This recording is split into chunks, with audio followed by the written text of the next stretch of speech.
So maybe I should start with a story. My colleague John Hopfield explained to me once that he was teaching and he was very frustrated by the fact that the students didn't ask questions. And so he said that if somebody didn't ask a question, he was going to stop and point to someone. And then some time passed, and he reminded them of this. And then some more time passed with no questions, and he stopped, and he pointed to someone. He said, "Perhaps you have a question," and he just waited. So I've found that telling the story is very effective. People don't know whether I'm likely to do this or not. Okay, so please, one of the advantages of speaking on the board is that things are adjustable, and I would rather say less, but have you understand more. So interrupt if things aren't clear. So the title that I gave is Why Do Input-Output Relationships Have the Form That They Do, or Look the Way That They Do? And so, it's okay. Let's start by drawing an input-output relationship. And importantly, I want you to think about the fact that this problem of characterizing input-output relationships arises at many different scales in biology in many different systems.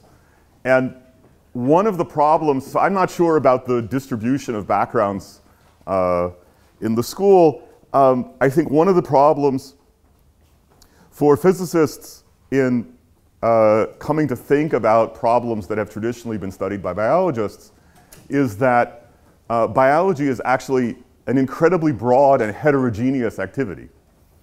So in physics, we still believe that there's a subject called physics with a capital P, and our inability to hold all of it in our minds is somehow a limitation of ourselves, not a reflection of the state of nature.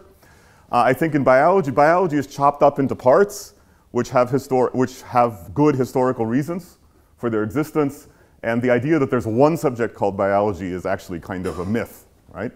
So when you think about input-output relations, you might be thinking about something like what we just heard about, where the input is the concentration of a transcription factor,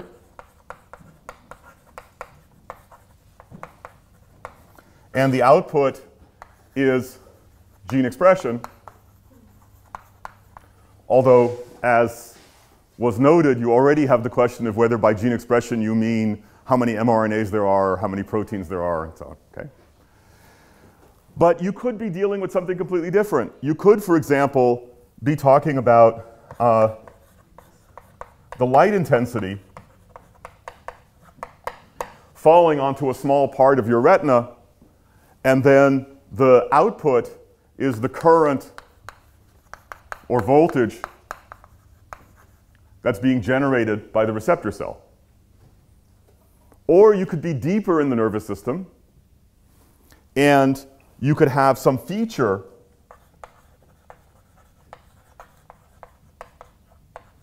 of the sensory world. For example, if you're in the visual system, you might think about how fast an object is moving in front of you.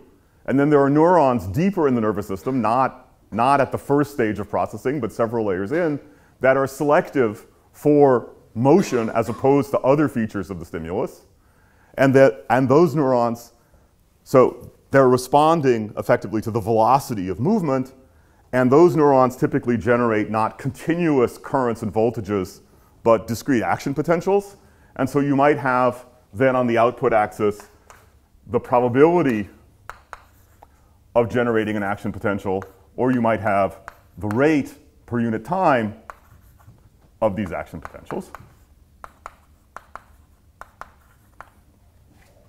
And to go back down several scales, you could think about the behavior of a single-celled organism, like in the examples of chemotaxis that you've heard about, where what you have here is the change in time or space, so either a change in concentration with respect to time, or the gradient of the concentration of a chemoattractant or repellent. And then if you're studying a bacterium, you might have the probability of running versus tumbling. And the remarkable thing is that if you look at all of these examples, and you stand in the back of the room when the person's giving the talk, they all look the same. Okay. Now, if I ask you why do these input-output relationships look this way, in each of these cases, the mechanistic answer to this question is completely different. Right? There are different molecules involved.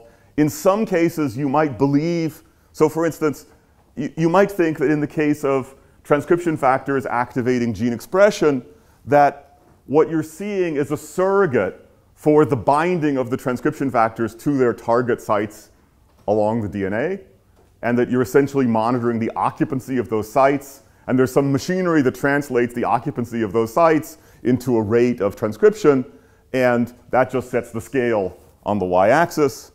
But basically what you're monitoring is the binding events, and those binding events are cooperative, and that's why this curve has a sigmoidal shape. Okay? But then if you went to the photoreceptor and you asked, why does it look this way? Well, okay, there's cooperative binding. So if we're in a vertebrate photoreceptor, then when rhodopsin absorbs a photon, that triggers a biochemical cascade, which eventually changes the concentration of cyclic GMP. And cyclic GMP binds cooperatively to the ion channels and opens them. Although, of course, what actually happens when you turn on the light is the cyclic GMP gets degraded and the channels close. But that cooperative binding has absolutely nothing to do with this sigmoidal shape. It's something else. It's something in the biochemical cascade that causes that. And of course, if you go deeper into the nervous system, well, you've passed through a whole network of neurons, and so the explanation for why things look the way they do could be very complicated. Nonetheless, you see these things over and over and over again. So one idea is, well, what could it be? After all, whatever the units are on the y-axis, you could always normalize. And so this is 1, and this is 0. And it should go up. And it probably doesn't go up linearly. So maybe they all look the same because, well, you're just not looking very closely. They're all just monotonically increasing functions. But they have important parameters. In particular, although you're free to normalize the y-axis, and in fact, sometimes there is a natural normalization. So in particular, if the thing that you're measuring is a probability, then you know how to normalize the y-axis. It goes between 0 and 1, not arbitrarily. The x-axis is another matter. The x-axis comes with physical units. So it's the concentration of the transcription factor, it's the light intensity, it's the speed of motion, it's the magnitude of a concentration gradient. Those have physical units. And you're not free to just change units so that this looks nice. So when you say, why does the input-output relationship look the way it does, what you're really asking about is, well, why is this point, let's say the threshold for turning the thing on, why does it occur at that value of the input? And why is the sensitivity what it is? Or alternatively, why is the span of the dynamic range around this threshold what it is? And again, if I give you a mechanistic answer to that question, it's different in every case. And it's kind of just transferring the question to another level. So if I tell you that what you're seeing is a reflection of the binding of molecules to particular binding sites, then this is determined by the affinity of the binding sites. Okay, so why is the affinity of binding sites what it is? Well, you're going to tell me some molecular story about, interactions between group residues and that, right? So on.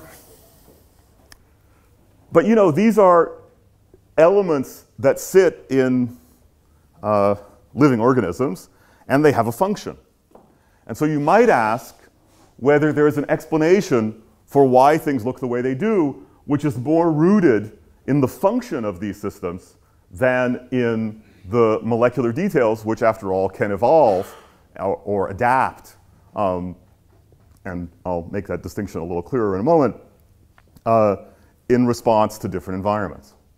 Okay. So in fact, the statement that this point is determined by the affinity of a binding site is not only unsatisfying because you've just moved the problem to the molecular level, it's worse than that, right? Because the affinity of that binding site can be changed by covalently modifying the protein. And so the cell could actually move this point. And as you'll see, in many cases, it does. And you may well know that.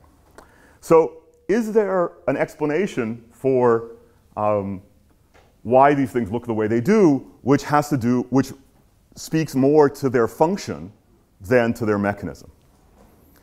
And there's a very simple intuition, which people have had for a very long time, which is to think about the probability that you will find a particular value of the input. So this is, let's think about, I want you on the one hand to keep in mind that this could arise in many different examples, but of course, in order to actually talk about things, it's useful to have one example in mind, and we're going to go through a couple. But just for the sake of discussion, let's imagine that you're talking about transcriptional regulation. Then over the lifetime of the cell, the concentration of the transcription factor will vary over some range.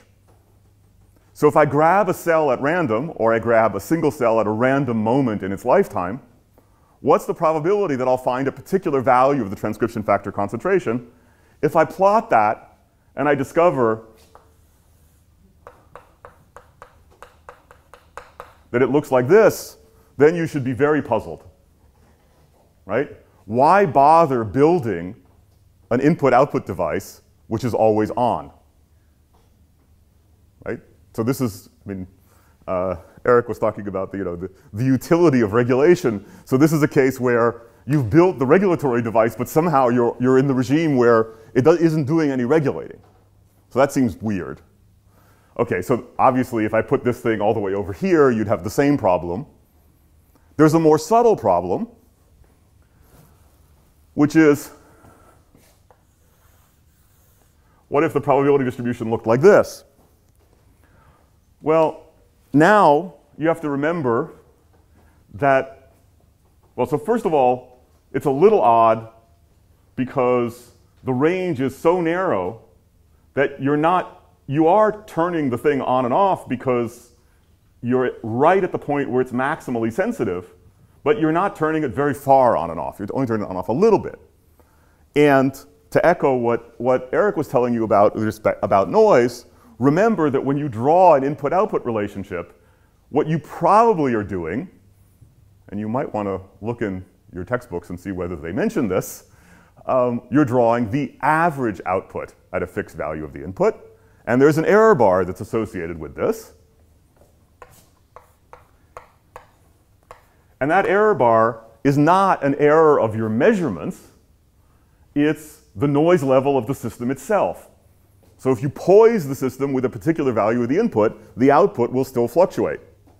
And in the example that I've drawn, it's not only that the distribution of inputs is so narrow that it doesn't modulate the output very much compared to what's possible. It's worse than that because the error bars are so big that the whole modulation that you get from the changes in input don't take you outside of one error bar. And so you'll never see this. So this device is also completely useless for the organism. So what would make sense? Well, what might make sense is if the distribution looked sort of like this, because then it would be the case that over the course of the life of the cell, the range of inputs that it encounters is sufficient to fill up the entire dynamic range of outputs and actually use all the possibilities. Okay? So this is a very old intuition. It might or might not be correct, but it has a problem, which is that as I've stated it, it's a vague intuition. It's not a theory. So, you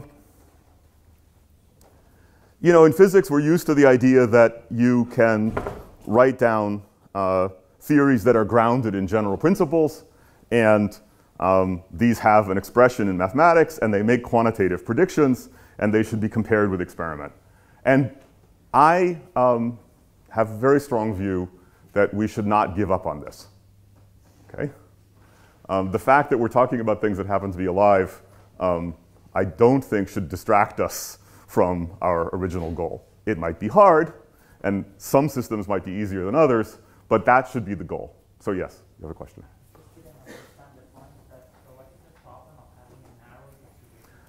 Okay, so you can answer that question in two ways. So one is, it just, even before I tell you about noise, you could say it seems a little weird that in the whole lifetime of the cell, you don't use the full dynamic range. So I've built something that can go between 0 and 1, and somehow I've built the apparatus that makes it possible to go between 0 and 1, and yet the system only goes between 0.4 and 0.6. Yes, but if the conditions can move the mean of the... But this is the distribution over the lifetime of the cell, right? So that's the whole point. I mean, you should hold on to this thought for a little bit, because we're gonna talk in a moment about on what timescale this distribution is defined, and on what timescale the input-output relationship is defined. But let's assume that you've got those matched to each other in some sensible way. So then it would seem weird, but the statement that it seems weird is a subjective statement. The objective statement is that if there's noise in the system, then this is really useless, right? Because I can't drive the input enough to get you outside of the error bars of the noise. Yes? I was thinking about man-made machines, and for those, you do sometimes see an output-input relationship where they're looking for very rare events like an earthquake or something, right? So you don't, like, you are usually in a very small range, but you're looking for something with several standard deviations away from the mean. Do biological systems ever use this? So hold the thought. Okay. I'm not sure whether you'll get an answer or not, but I think it would be more useful to ask it again in a little while. Okay. So another way, I mean, part of your objection is that while it seems intuitive that there should be some relationship between the input-output relationship and the probability distribution of the inputs, it's not clear exactly how to characterize that and what that relationship should be. So the question is there a relationship that you can at least try out, or is there a theory which would predict such a relationship quantitatively, and we could tell whether we got it right or not? Okay? And that theory might not be universally applicable, but at least we could give it a try. So in many cases, these devices that have inputs and outputs, it's useful to think of the device as transmitting information either from input to output or from output to input. So in the case of transcription factors controlling the level of gene expression, as the cell adjusts the levels of the transcription factor, it's, if you allow me to be a little bit anthropomorphic, it's trying to control the level of gene expression. Yes? So it could be that what you want to do is, in the face of fluctuating input, make sure your output doesn't fluctuate very much. Right. You probably wouldn't do that with one element. You'd do that with a feedback system, and then you might still, and then for the specific piece, you would still have the same problem, right? Okay, so this makes sense. This discussion by itself is good. The first version of this, there's an input and there's an output. When the system gets embedded in a feedback loop, then it gets more complicated, right? Because what's input and what's output. So for instance, if you're trying to hold your output fixed, you might well be doing that in the context of a circuit that has feedback in it, right? But what has feature effect?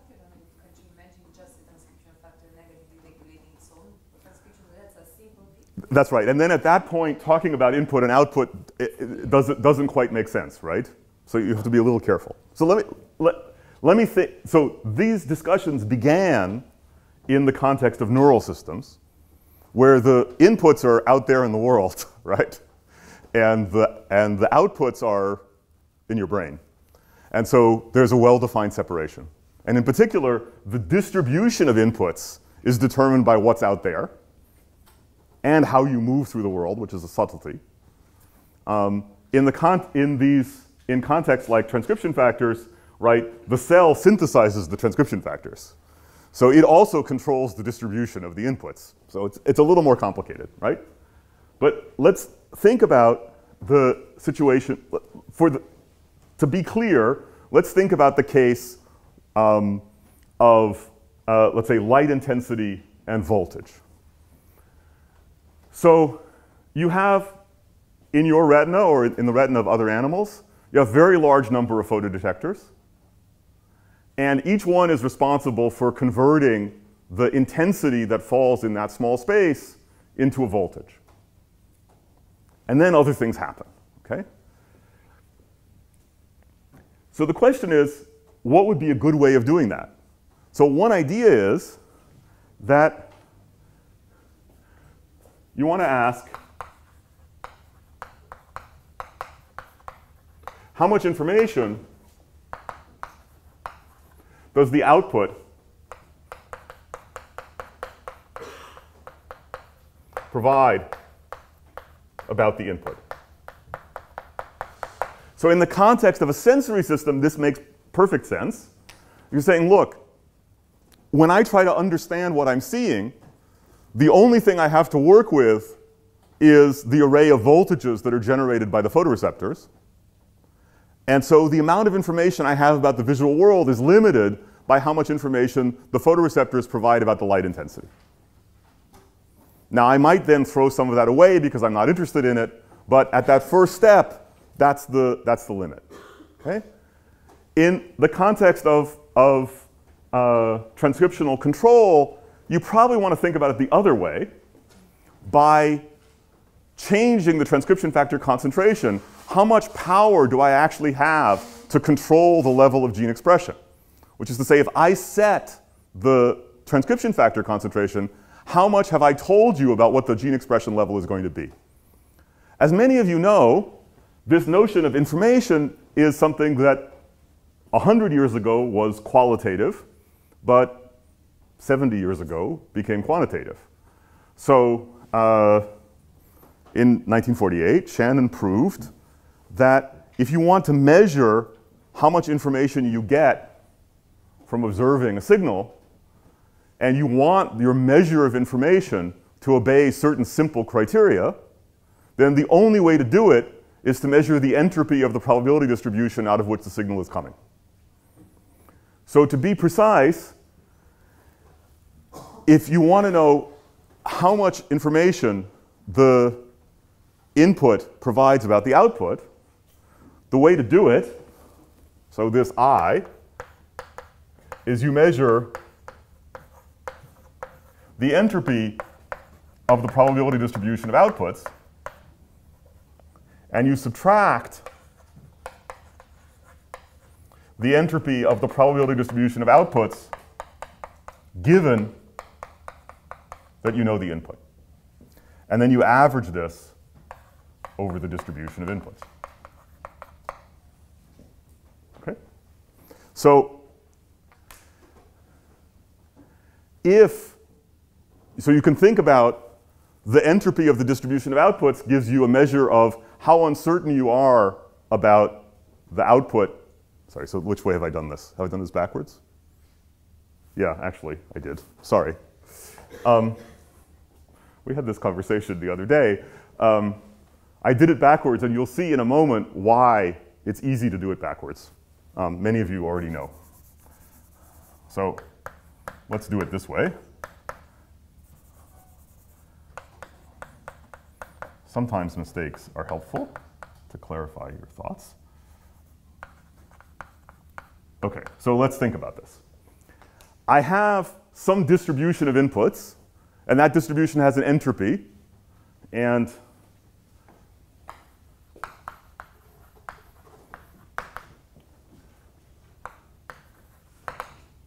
so the entropy, I'll call S, which is associated to some distribution P of X, is the same one that you learned about in statistical mechanics or physical chemistry, wherever you heard about this. It's the same thing that arises in statistical mechanics. And this measures your uncertainty about the value of the input.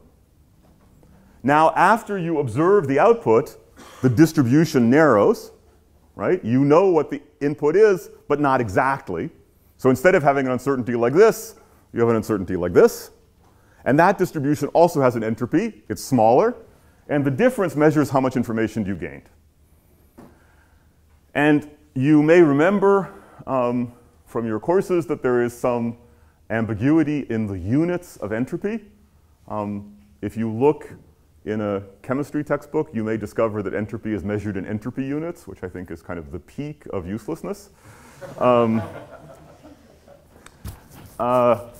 There are differences even among well-educated physicists about whether you want to put something here that has units or not, perhaps Boltzmann's constant. And of course, whenever you take a log, you have to decide which base to take your logarithm in. So in physics and in physical chemistry, it seems reasonable to use natural logarithms. That's why they're natural. But if you're talking about gaining information, then in some sense, the elementary act of gaining information is to ask a yes or no question. And so the natural base is 2, because there are only 2 alternatives in a yes-no question. And then, as you probably know, the corresponding units are called bits. OK, so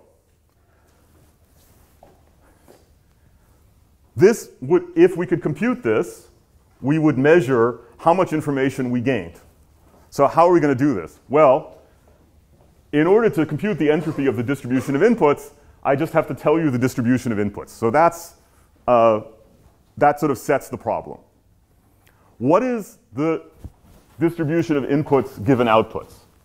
Well, that's a little bit complicated, but remember that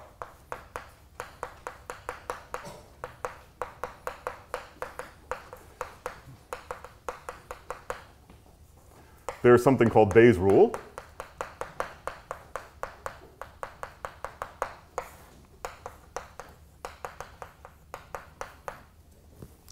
Which tells you that the distribution of inputs given the output is the conditional distribution taken the other way with appropriate factors to take account of the distribution of inputs and the distribution of outputs. And this is always presented as being, well, there's a tendency,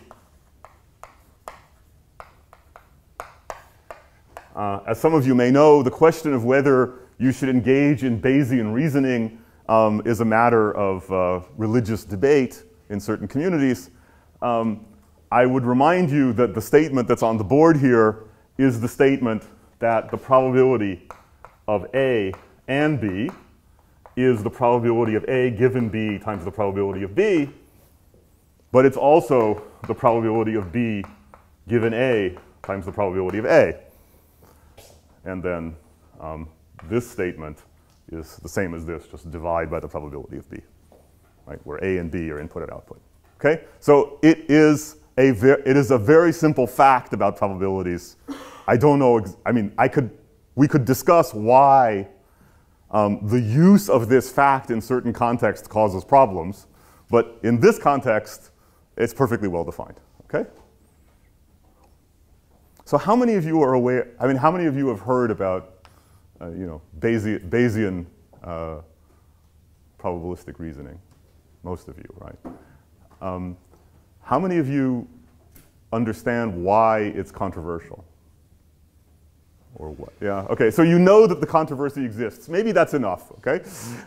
So let me, actually, it's useful to think about it in this context. I think so the usual way you would say this is a situation in which we're trying to infer the value of the input given the value of the output. In order to make that inference, I combine the input-output relationship, which is somehow buried in here, with my prior knowledge about the input. And it's prior because you'll notice the output doesn't appear here, right? So I know the distribution of inputs before I make any measurements. So in many situations, it's not clear that all of your prior knowledge can be cast in probabilistic form. Okay? That's where the difficulty arises. In this context, it's straightforward, although, as was pointed out, there's a question of timescales. How do I, on what timescale do I define distributions? So, okay, so, this okay for everybody? So now, if you substitute, let me, since I now actually want to write equations, writing the words input and output becomes complicated. So let me talk about x and y in the conventional way. So what's the mutual information, as it's called? Or what is the information, in this case, that x provides about y? Well, you can go through the definition, but if you allow me to skip a couple of steps of algebra, I can write the answer in a slightly more elegant way.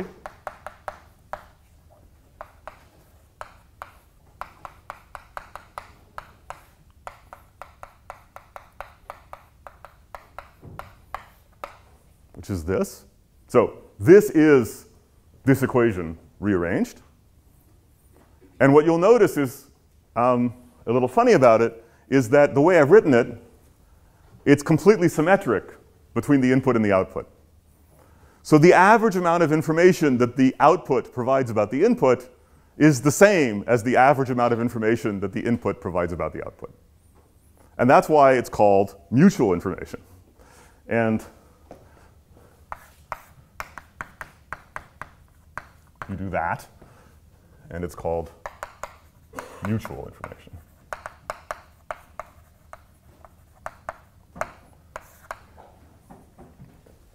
And the intuition for why it's mutual is that you have a system that has, in this case, two variables. And through the thing that I drew over there, the two variables become correlated with each other. And what you're doing is asking, if I think about the two variables together, then that distribution has an entropy. And if I think about the two variables separately, so that they're not coupled to each other, I can't see the coupling, then the distribution would also have an entropy. It would just be the sum of the entropies of the two sides. And that would be larger because you've broken all the correlations. Okay? And it's that difference that's the information that's shared between the two parts of the system. It's just that in many cases, we feel that it's natural to talk about one thing as being the input and the other thing being the output, although that discussion was unraveling, for example, if you think about the case of a transcription factor that controls its own expression. Right? Okay, so now, how do I actually make any progress with this? So how do I take this expression for the mutual information and use it to embody the intuition that I had about matching the input-output relationship to the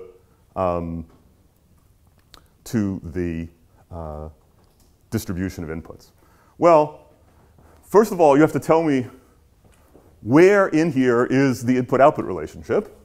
So I can think of the joint distribution this way. And so this is the distribution of inputs. And this has in it the input-output relationship and the noise in the system, right? Because this is telling you, if I tell you the value of the input, what is the distribution of outputs? So the input-output relationship is the mean of that distribution, and then the width of the distribution is the noise level. Okay. And if you want to be concrete, you can think about the conditional distribution actually being Gaussian, but it's not essential. Okay? So there's an important fact, which is that if you view the mutual information as being a function of the probability distributions, so actually a functional, right, because the distributions themselves are functions if things are continuous, then that functional has a maximum with respect to the distribution of inputs. So if I give you the input-output relationship and the noise, then there is a distribution of inputs that will do the best job of pushing information through that device. Okay? And when you achieve that match, there will be some relationship between the input-output relationship and the distribution of inputs, right? So in general, that condition is very hard to derive. And actually it has, I mean, so it's an interesting problem. But there's a limit in which it's very easy to derive. And that's a useful limit, not so much because it's perfectly applicable to biology, but because it gives you some intuition and it's not that far off. Okay, so let me do that calculation for you. And the calculation says, what if the noise levels are small? Okay. So if the noise levels are small, either by thinking about this formula or by massaging this formula, you can say, well, look, this is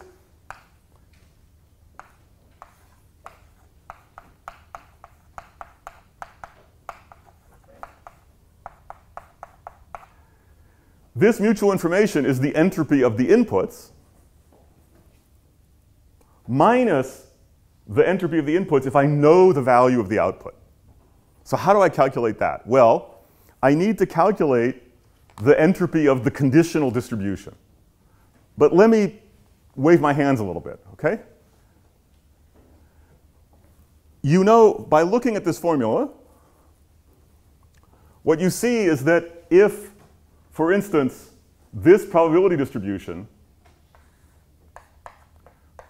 looks like this and has some width sigma, then it must have a height 1 over sigma, right? Because probability distributions are normalized. So that means that inside this logarithm, you have a number of order 1 over sigma, or you have 0. If you have 0, you might worry because, well, then you take the logarithm of 0, but don't worry because you're multiplying by 0 also, and so that goes away. So if you have something like this, then you will find is that the entropy is something like log sigma. Okay? Entropies are logarithmic measures of uncertainty, right? If you have 2 alternatives, the entropy is 1 bit. If you have 4 alternatives, the entropy is 2 bits. So it's a logarithmic measure, and that's true also in the continuum.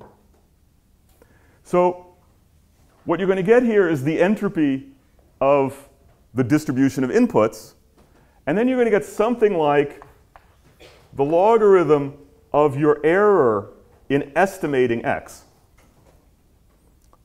So what do I mean by that? Well, go back to this picture. If you have an input-output relationship and you have a noise level, you can always think of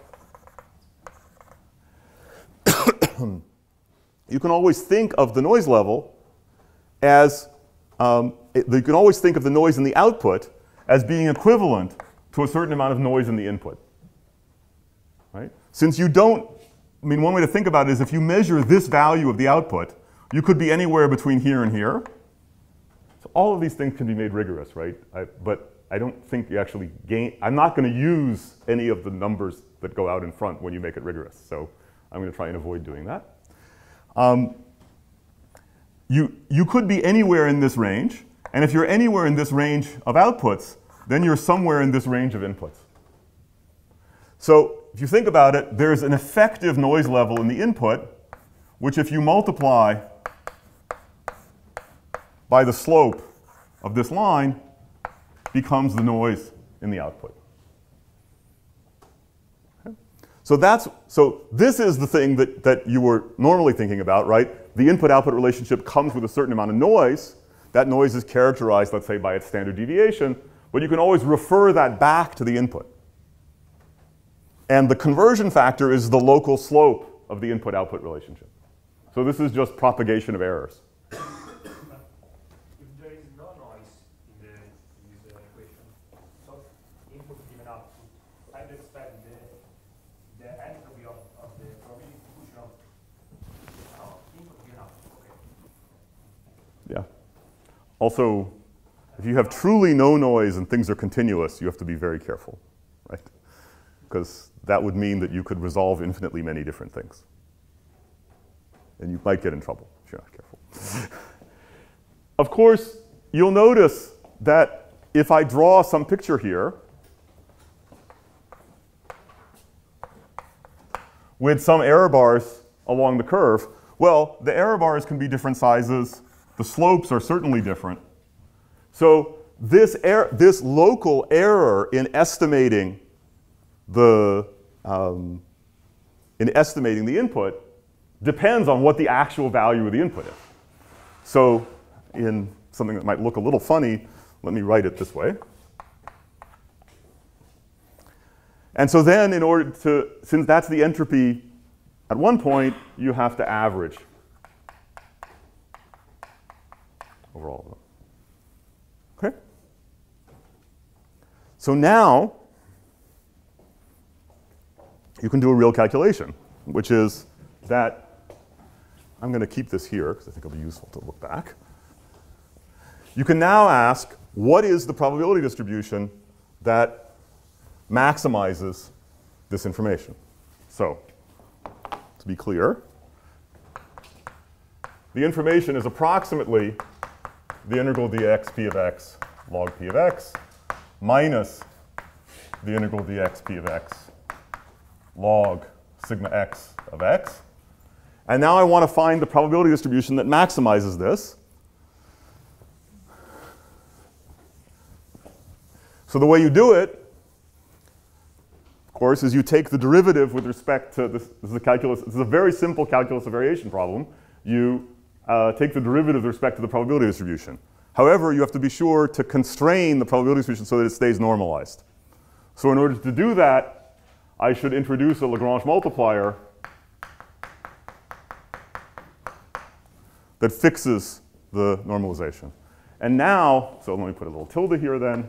If I now take this derivative and set it equal to 0, I will actually find the form of the probability distribution that maximizes the mutual information. Okay? This is an approximate argument, right? There was a certain amount of hand waving in getting from here to here, which again can be made precise as the limit in which the noise level is small. Okay? So, so we have to take the derivative. If you take the derivative of this, you get minus log p minus 1. You take the derivative here, you get minus log sigma.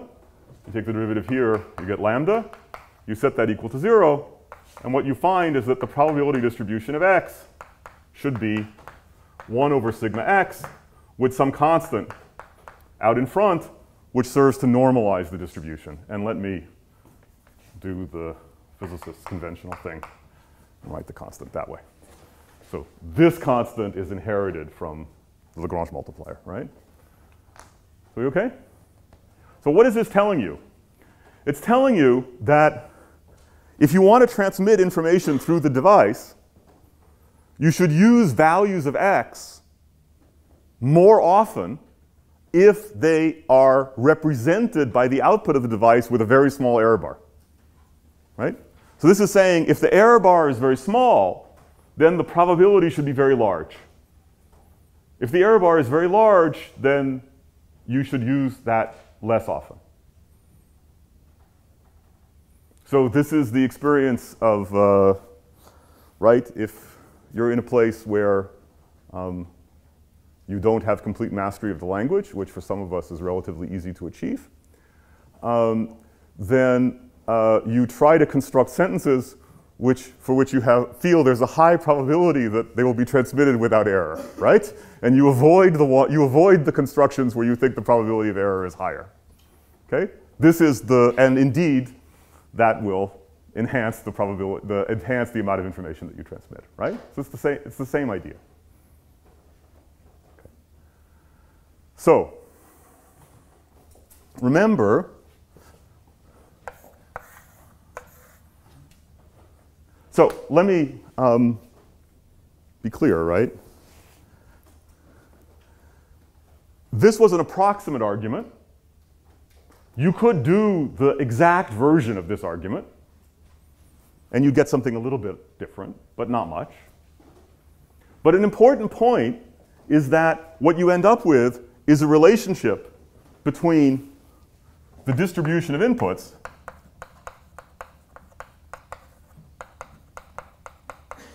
and something that has in it the input-output relationship plus the noise. And the only seemingly arbitrary parameter is this one, but of course z is there to normalize things. So in fact, it's not arbitrary at all. So this is a parameter-free relationship between two things that you can measure in completely independent ways. Right? One is the input-output relationship and noise level of the system, and the other is the distribution of inputs to that device. So it's the claim that, so it's the consequence of the claim that the device has been selected to maximize how much information is being transmitted. That hypothesis might be wrong, but it has the tremendous advantage that it makes a parameter-free prediction. So this argument was first made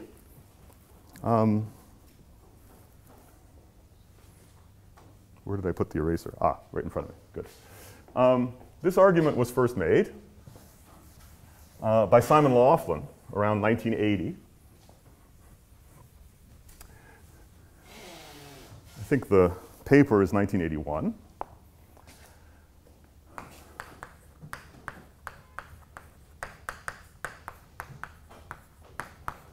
And the example that he gave was in the fly retina. And he looked not at the photoreceptor cells, but at the next cell in line, so the second order neurons.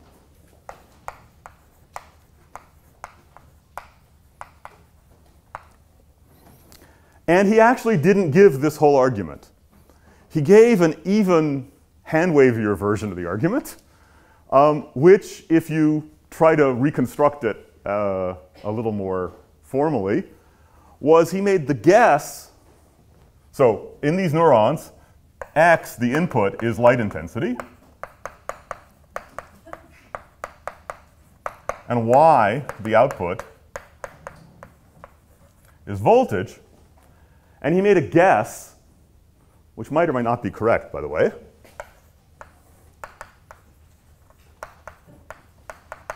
which was that the output noise level was constant. So this is saying that the noise level in these cells, or maybe the noise level which the next cell in line can measure the voltage, not clear which one, the resolution on the voltage axis is constant, independent of the voltage itself. Okay. Might or might not be right. So it's a guess. If that's true, then from this formula, you have that sigma x times dy dx is constant. But you'll notice that sigma x is just 1 over p of x from this formula, right, up to a constant factor. So what that means is that dy dx is a constant times p of x.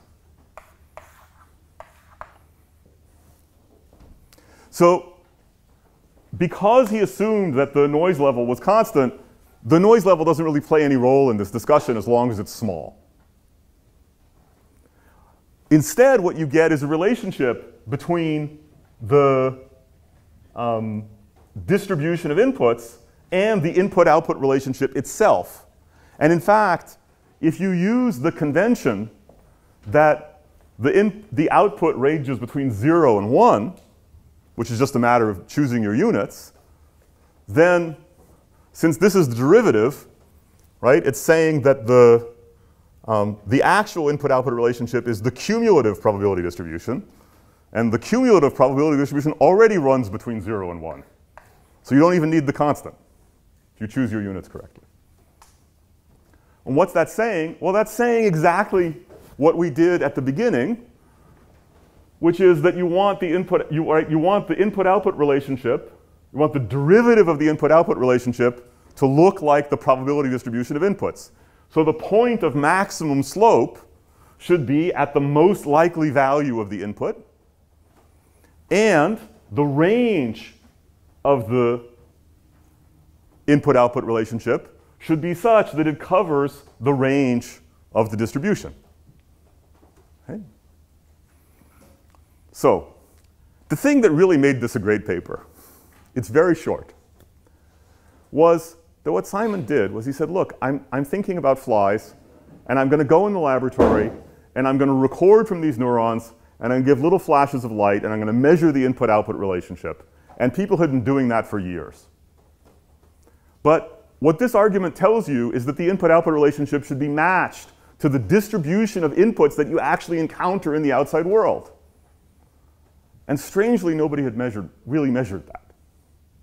So what he did was he built a photodetector whose wavelength sensitivity and optics matched that of the flies that he was recording from. And he took a walk in the environment in which he caught the flies. And he measured the probability distribution of light intensities.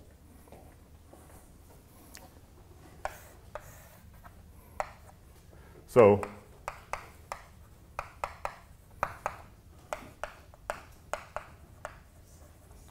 again, let's measure some normalized voltage between 0 and 1. And then on the same axis, you can plot the cumulative probability distribution of intensity. So you look at the data. I mean, you can get a lot more data on light intensity than you can on voltage from photoreceptors, because you can take a very long walk, but you can't hold the cell for that long. So you get the cumulative distribution, and then you go and measure the input-output relationship of the neuron.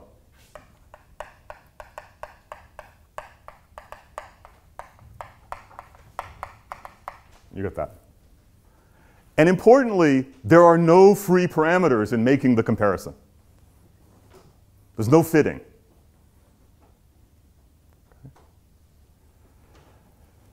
What's even more interesting is if you think about it, and this gets back to the question of what,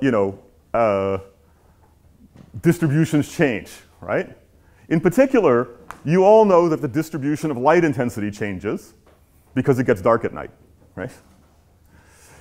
But if you ask yourself, what happens to the probability distribution of light intensities that you encounter as you change time of day?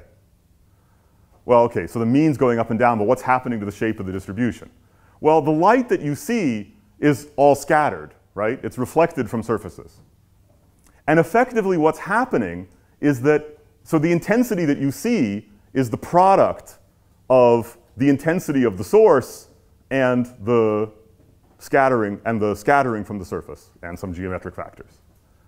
Over the course of the day, what's really happening is that the strength of the source is changing. The reflectivity of the surface of the wall is not changing, nor the surface of the leaf outside. It's the amount of light that's falling on it that's changing. So if that's the case, and most of the, on a reasonable time scale, most of the variation that you see is not variation of the source, but variation of the reflectivity of the surface that you happen to be looking at that moment, then what that means is that when the mean light intensity changes, all of the light intensities that you encounter will be multiplied by a constant.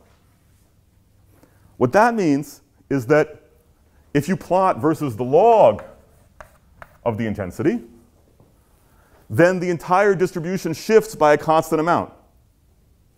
So that would mean that when the lights get brighter, the cumulative distribution should just shift over, but the shape should stay the same. You probably all know that cells at every stage in your visual system, but in particular at early stages of the visual system, exhibit light and dark adaptation. And a very good approximate description of light and dark adaptation is that you take the input-output relationship on logarithmic intensity axis and translate it back and forth without changing the shape. Okay? So this idea that the input-output relationship and the probability distribution of inputs have been matched to each other, first of all, makes a quantitative prediction for what the input-output relationship should be, and it works quite well. It's not perfect, and we could discuss that. But it also gives you a sort of zeroth order theory of light and dark adaptation that in fact captures most of the phenomena. Okay? So this, I think, had quite an impact. In particular, it led you to think about the idea that the computations that are done by the nervous system generally, but by the visual system in particular, are things that you should understand by thinking about the distribution of inputs that that system encounters in the real world. Not just what happens when you take the system into the laboratory and probe it with some simple stimuli, but actually think about the distribution that occurs naturally. Okay. Now, the distributions that occur naturally not only have the property that their means can change, but their width can also change. And this happens in the context of light intensity, but it's even more dramatic if you think about higher order features. So let's take one of those flies that Laughlin was recording from and watch it fly. What you'll see is that yes? Save you from pointing at the students. Yes? I mean, you said Laughlin went to the woods and measured light intensities. Yes. That's always, I mean, the paper is very short, so it doesn't really explain how he does that. I'm wondering, like, did he do it at dusk? Did he do it at midday? Did he do it in the winter, in the summer? Very different needs, right? You're talking about the mean. Yes, but happily the mean doesn't matter because the system adapts to the mean, right? So yes, you'll get a distribution that shifts side to side, but it's also true that if you go in the lab and simply expose the retina to a fixed mean light intensity, then the input-output relationship will also move. So he also took, when he made the measurements, he made the measurements with the same mean as in the. Okay, so in a way, the fact that these two curves match the mean is by construction. Well, it's not true that, I mean, the mean and the most likely are actually not in quite the same place. So the fact that yeah. I would say, if you really ask yourself, what did he get right? I would say he gets sort of half a point for the midpoint, right? And 1 full point for the width. And the rest, I mean, look, this curve doesn't have very many features, right? It's got 2. So one of them you get right, and the other one you could argue that the real prediction is that it should move, right? And it moves in the correct way. So you get it right, but that's not from one measurement. Okay? I tend to view what Laughlin did as sort of inspiring but not terribly conclusive, right? It's a really interesting idea, but when you start taking it apart, there's all sorts of issues. And I don't think he would disagree. So let's think about a situation, let's think about that fly if it were moving through the world instead of you moving through the world with your photodetector. What you would see is that for periods, the fly will fly basically straight, and then it'll do various acrobatics and dart off in a different direction. And of course, if the wind picks up, then it becomes more difficult to fly straight, and so it wobbles. And so if you plot velocity, angular velocity versus time, there are periods where they're just basically the fly's going straight. It has little wiggles that it has to correct for. And then there are periods where either because it decides to do something acrobatic or because it gets windy, you get something and then it settles down again, maybe to a slightly more variable flight than before. And so there are periods, if you look in this period, the mean velocity is 0 and it has some width, which is small. But if you look in this period, the mean velocity is still 0, but the width is now large. So you're going from probability distributions of velocities, which are like this versus like that, right? And that's actually, for angular velocity, that's a more natural transition than talking about a change in the mean as you would for light intensity. In fact, if you think carefully about light intensity, you see this kind of intermittency as well. So if you take an image in the woods and you look at small patches, you'll discover that the variance of light intensity across the patch actually itself varies substantially from place to place. So if you believe this argument about maximizing information transmission and matching the input-output relationship to the distribution of inputs, if you're moving through the world and you're jumping back and forth between input-output, between distributions of inputs that are narrow and distributions that are wide,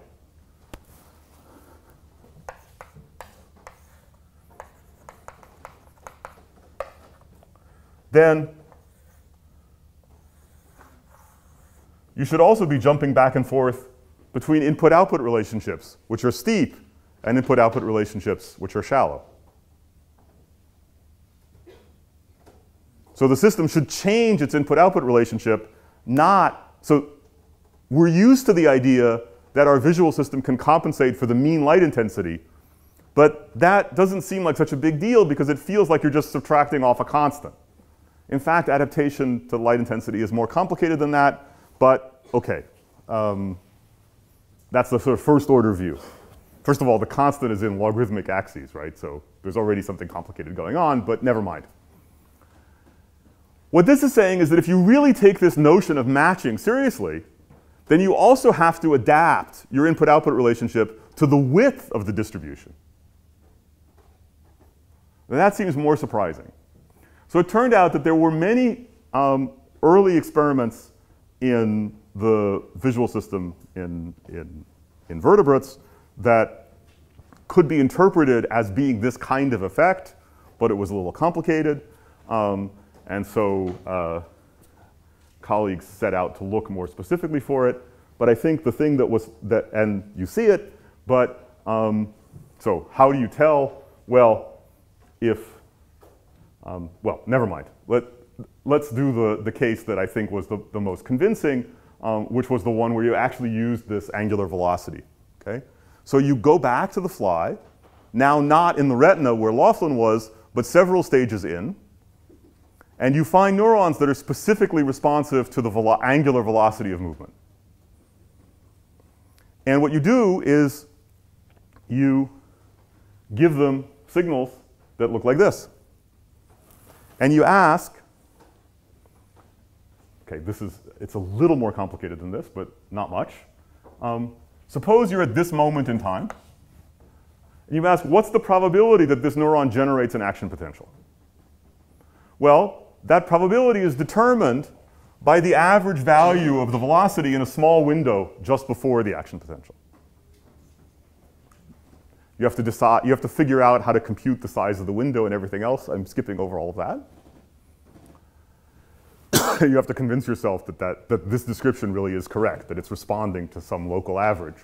But okay. It's a different story.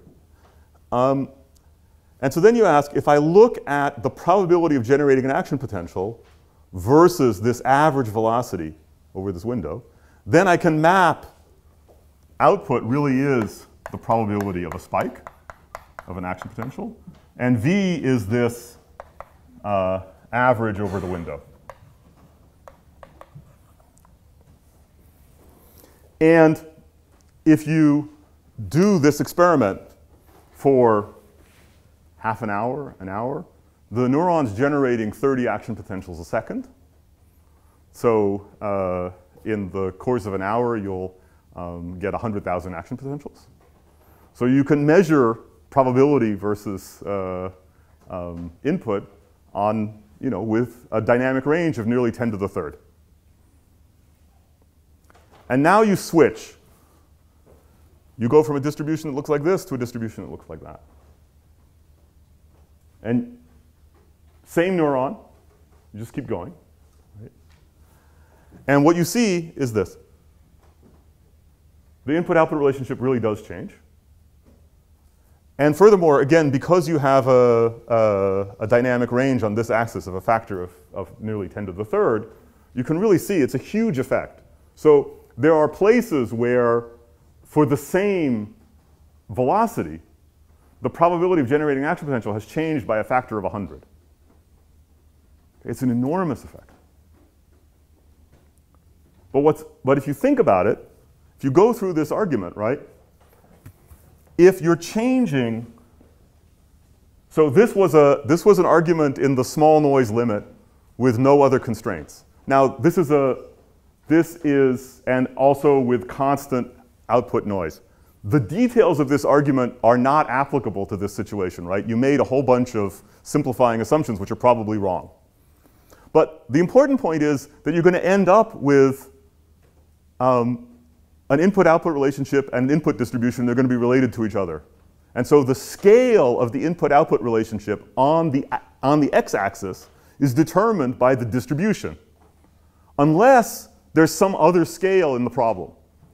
So for example, if the system had a noise level in measuring the things on the x-axis, which was significant on this scale, then, so for instance, if the accuracy with which the system could measure velocity was this, then there would be a really qualitative difference between the narrow distribution and the wide distribution that wasn't just about matching, it was also about dealing with the noise. So if you assume that the noise level is smaller, and in fact you can check because you can ask by looking at the output of the neuron how accurately can I measure the velocity, the noise level is small. So then in that case, all of the structure, all of the scales on the x-axis, on the input axis, have to come from the probability distribution. So if I stretch the input distribution back and forth, then if I'm optimizing information transmission, I must be stretching the input-output relationship back and forth. And what that means is that if instead of plotting the input-output relationship this way, I plot the probability of an action potential versus the velocity divided by the standard deviation of the velocity, then all of the input-output relationships should fall on top of each other.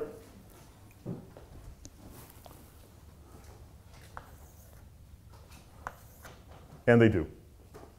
And that's true, again, if you plot this on a logarithmic scale, and you can go from 1 to 10 to the minus 3. So this is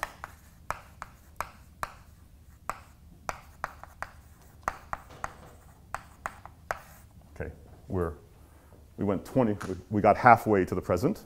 I still have 15 minutes.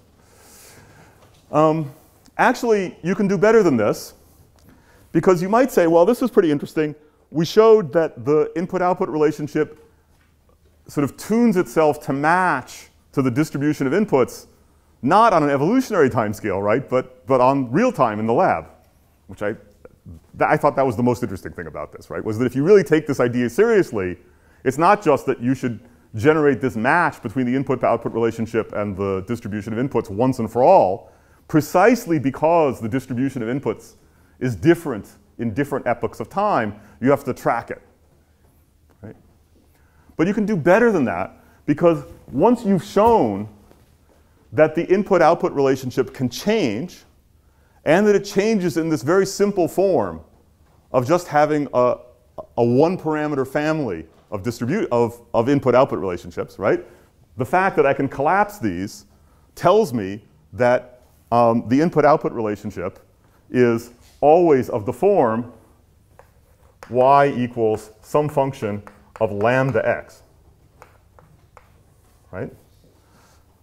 And the function is the function I sketched, and lambda is this rescaling factor.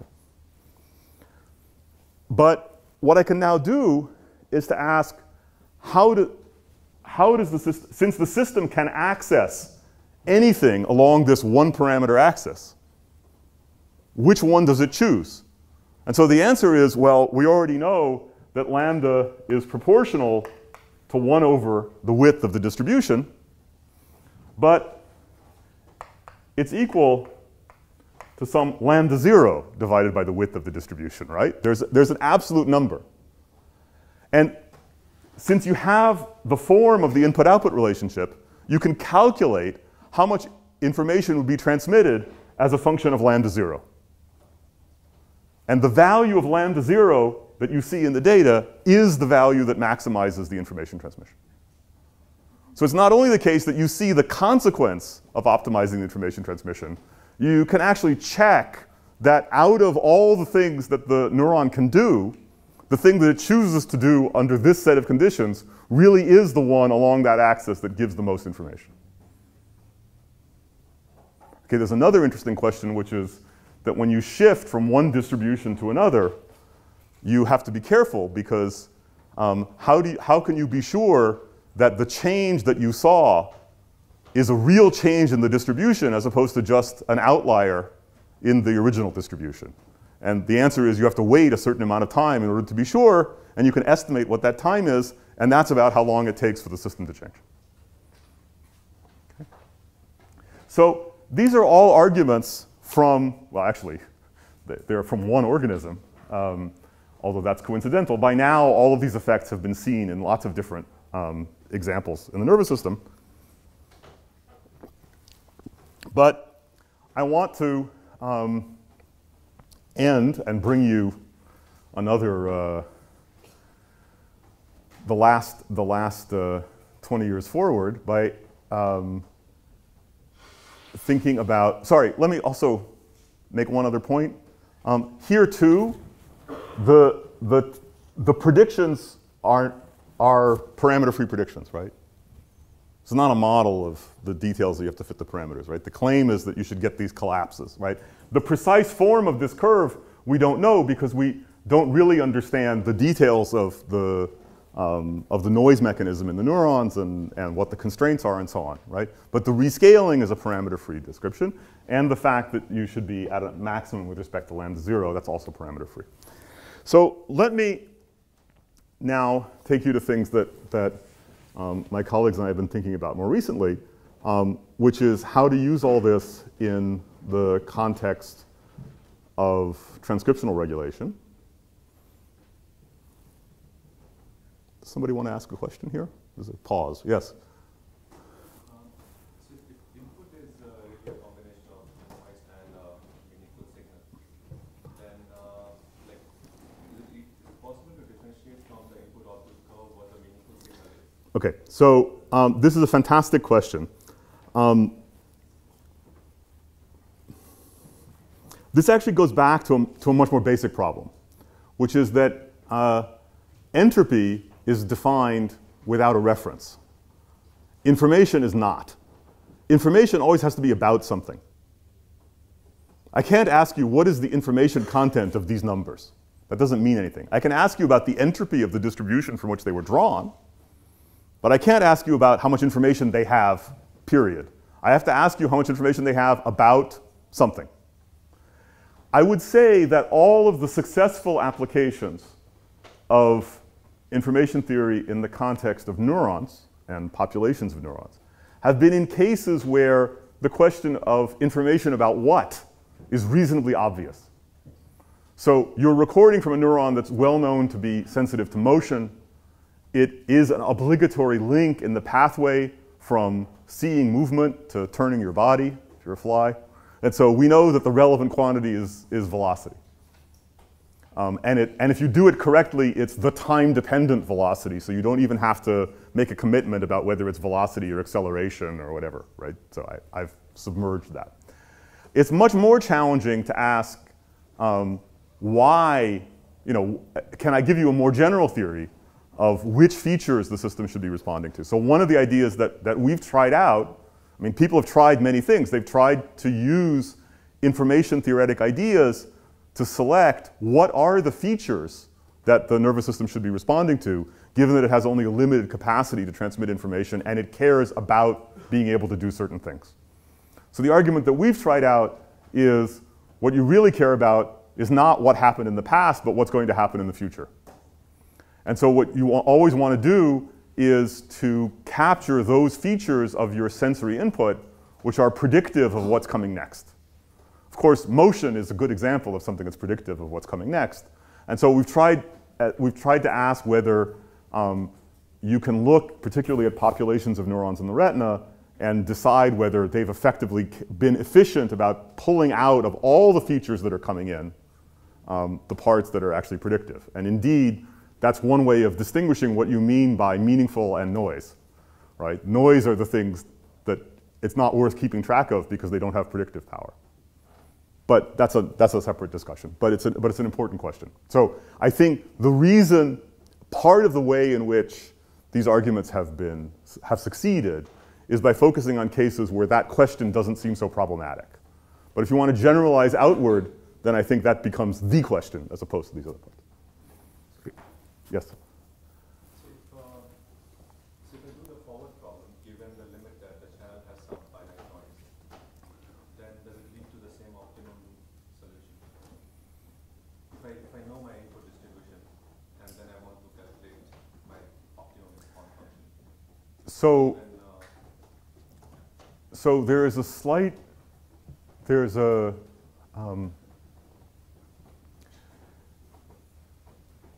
you have to be very careful in formulating the problem. So let's back up a moment. I said that it was clear that if I looked at the information viewed as a function of the input distribution, it obviously has a maximum. And in certain contexts, that is the natural way to look at it. For instance, if you're trying to send messages along a communication channel, you've done your best, one part of the company has done its best to build the communication channel, but it now has certain fixed properties. The other part of the company can squeeze a little bit more out of it by shaping the distribution of signals that it puts in, right? If you say, let me hold the distribution of inputs fixed and vary the input-output relationship, now you have to be careful because you have to tell me what's going to happen with the noise, right? So remember that there's both the input-output relationship and the noise.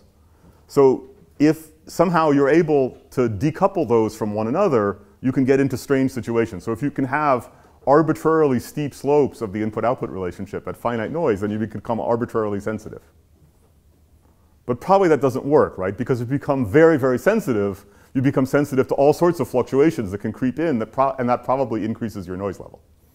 so assuming that's the case in biology, where the environment is fixed and the organism is trying to construct a circuit. So again, in sensory systems, it makes sense to say the environment is fixed. And in transcriptional circuits, it's more complicated because you also synthesize the inputs. So let me talk about that case, and we can. But somebody else had a question. Yes?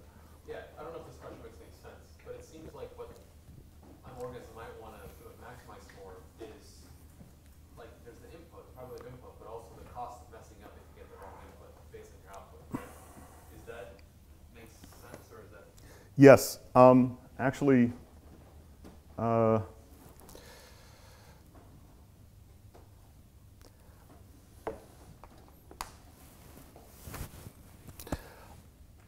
This is an important question, so let me answer it at the risk of saying a little bit less about the next thing.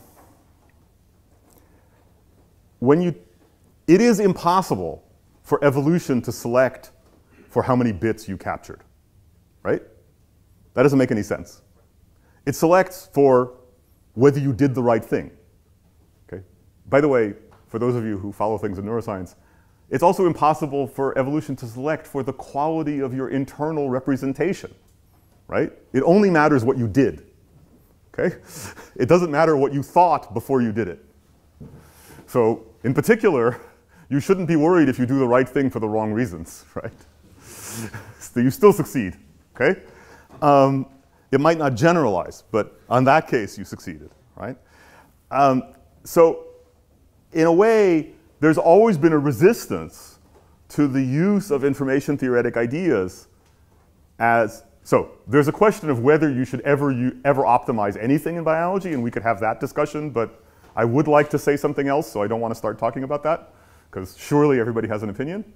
And then there's, okay, if you want to put something up as the thing you optimize, information just seems way too abstract, right? It's not something that feels biologically grounded. So the important thing to know is that every concrete task, if you ask about, actually, okay, I think this is a different path.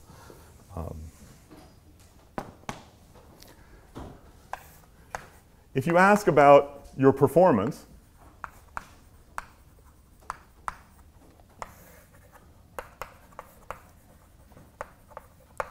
and you ask about information, so for instance, if you're a single-celled organism and you live in a fluctuating environment of nutrients, you know that if you're busily making enzymes that metabolize nutrients that are not there, you incur a fitness cost. But if you make on the other hand, if you make the enzymes for the nutrients which are there, you get a fitness gain. If you make too much, then, right? So on the other hand, if the environment is fluctuating, then you need to adjust how much of these different enzymes you're making. That's why you regulate gene expression, or at least the metabolic genes. And so if you have more information about if you take more information about the environment and represent that internally in the expression levels of the genes which are relevant for metabolizing those nutrients, right, then you can do better. So there's some curve. And the important point is that it's like thermodynamics, you know? There's a limit on what you can do. There's a limit on efficiency. So for every task, you can think about the amount of information that you need in order to do the task. So if I want to reach for this object, right, I have to see where it is. So I need to collect a certain amount of information about its location, and I need to have a certain amount of information about the initial position of my arm, and then I can generate the motor commands that will do this. Right? And also there's an amount of information that I'm actually transmitting out to my muscles, right? Which is also limited. So there's some information and there's some level of performance which you might measure by, you know, how close I actually got or how many tries it took me to touch it or whatever, okay? And in any one of these contexts, there's this curve, which is this trade-off between performance and information that tells you that there's a minimum amount of information you need in order to achieve criterion level of performance. And that's true also about the fitness of microorganisms. It's true about anything you do, okay? And in the technical information theory jargon, this is usually said the other way. Rather than talking about performance, you talk about errors or distortion of things. The classic example is you pay for the right to transmit bits over the phone, and what you care about is whether the person you're talking to understands what you're saying, right? You don't care that they can reconstruct the sound pressure waveform. You care about whether they understood the sentence, right? So this measure could actually be quite a complicated thing and have all sorts of stuff in it, actually some biologically relevant stuff, even if you're doing engineering. And this is called the rate distortion curve, because it's usually flipped upside down, right? And as I say, there's a bound. So now the question is the following. Where are real organisms on this curve? because there's also a cost of gathering the information. So if information is really cheap, then it's easy for organisms to be out here. And if they're out here, then, you know, these curves tend to flatten off. In fact, you can, in some cases, prove that they're I never remember which one's convex and which one's concave. They're curved this way, right? Not that way. So there's always diminishing returns. So if that's true, if you're out here, then it doesn't matter whether you're here or here, right? The problem is to climb up toward this bound. And that's about, did you choose the right bits, and are you using them effectively? On the other hand, if information is really expensive, then you're stuck down here. And it may well be that there's been enormous pressure to move up here. And if you want to do any better, you have to go that way, in which case you have to gather more information. And so that's just the question of whether you're information limited is entirely empirical. It is not an aesthetic question about whether we as theorists think that optimizing information is a good idea, right? It's an empirical question. So actually, let me, rather than telling you in detail what we've been doing in trying to take these same ideas about optimizing information transmission to the case of transcriptional regulation, let me use what you heard yesterday from Andrew and say a few words about the limits to the information capacity of just molecules binding to binding sites, right? So the reason that we think it makes sense to optimize information transmission is because we think we're in a limit where information is precious and you want to gather as much of it as you can in order that you can do the next thing. So the question is, for things like transcriptional regulation, are we in that limit or not? Okay, so here's the argument.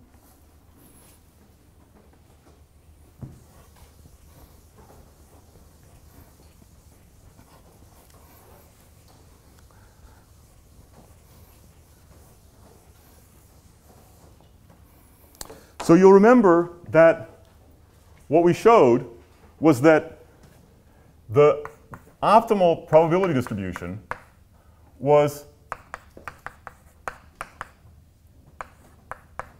something that looked like this, which said that you should use signals in inverse proportion to the error with which they can be represented or inferred from the output. There's something I didn't do carefully, which was, what if the probability distributions really are Gaussian? So when I say that there's this error bar, what I mean is that if I look at the output, I can determine the input with this error bar, and it really is a Gaussian distribution. Then in that case, that approximately log sigma actually becomes, right? So the entropy of the conditional distribution picks up some numerical factors that are associated with the Gaussian shape. And what you end up with is that you can compute not just what the form of the optimal distribution is, but you can also compute the maximum of the information. Remember, the idea was optimize how much information you're transmitting. So you choose this distribution. OK, now plug that into the formula and compute what is the amount of information that you transmit. And the answer is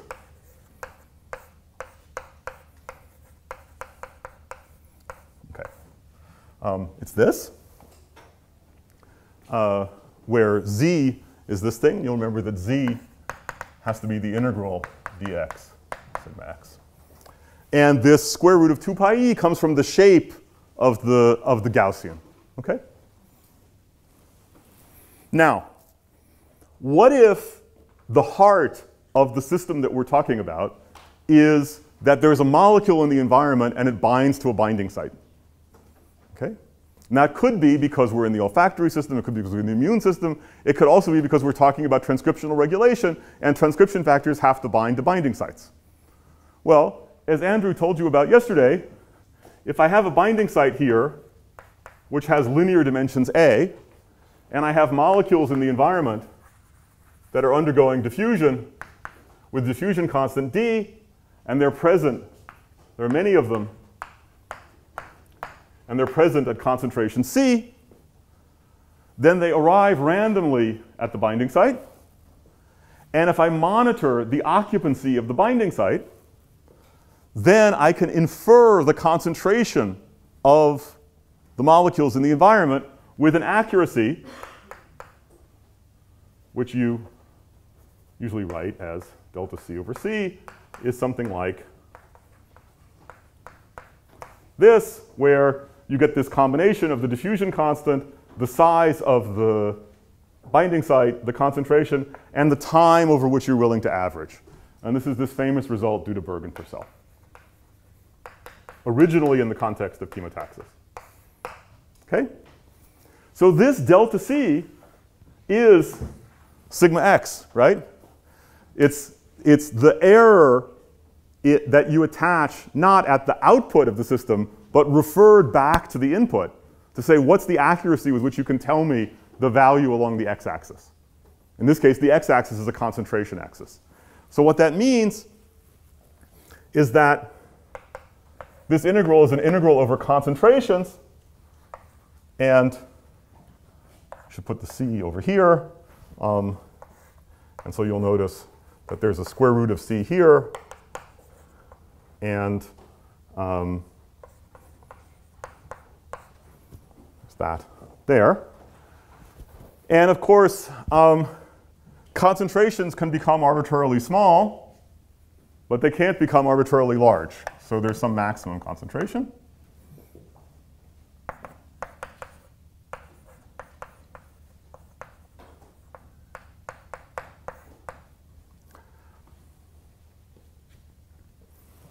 Sorry. Good. So what you get is some numbers, and then the square root of dA C max tau. Or, if you prefer, take the square root out. So now, the question is, so what this is saying is that if the way in which you're going to gather information about the concentration of a molecule in the environment, where the environment can be the internal cellular environment or the interior of a nucleus, right?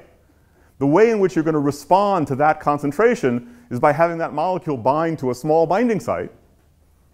Then the amount of information that you're ever going to be able to capture about that concentration, even if you do all the engineering of the distribution of concentrations and everything else, as long as it's bounded by some maximum concentration, then this is all you're going to get.